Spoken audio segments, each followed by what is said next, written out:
السلام عليكم ورحمة الله وبركاته. دکتر ما هندک بسیار هبون سردان زکات مالی و که دیار معلوم خلکی حتی بری وان چند سال دیمایی که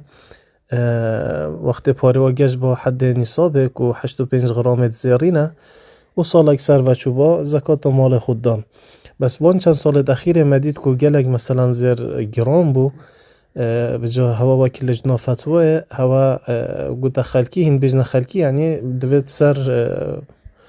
نصاب زیوی بچن، یعنی وقت پاره ها گشت نصاب زیوی زکات مال خود در بگن. افجا ما دو بسیاره تایوری یا که اگر زیر چند گران جی بید ما درست نیم هر سر زیری بچین، مثلا وقت گشت نصاب زیری هنگی زکات مال خوب دین و سال اگزی سر وشو هنگی زکات خوب دین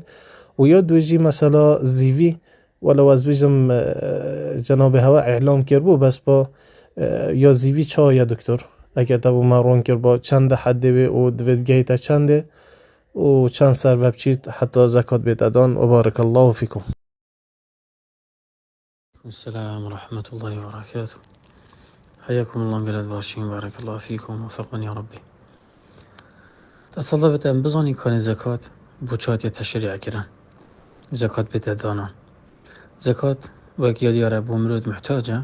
رب العالمين جل جلاله سورة التوبة بحث كرين إنما الصدقات للفقراء والمساكين حتى دي ما يكيكو هاش صنفا خر أون أفت شوا أفت محتاج أفت هوجة إشبار هندجي وهكما أف مقدمة زانيك والزكاة بو هند أبو محتاجة يا معنوي دي ساكيني زير أنزيف أصل دا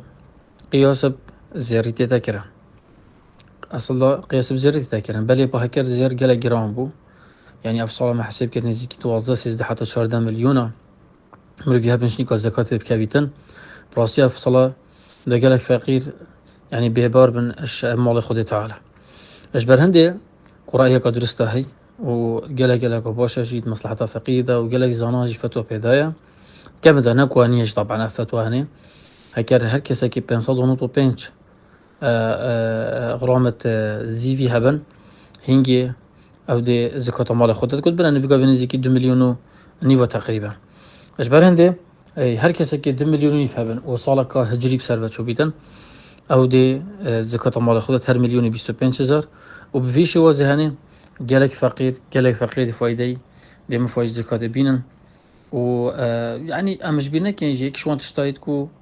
اسلامتيك وزكاة تشريع كري او تكافل بيدا ببيتن رحمة دلوفاني بيدا ببيتن أفخر دي فيشو وزهني تشي بيتن فقير جي بتر حاج زنجين كانوا بتر زنجين يجي يعني دي توبة خدانا فقيرة وبارك الله فيكم وفقبا إن شاء الله.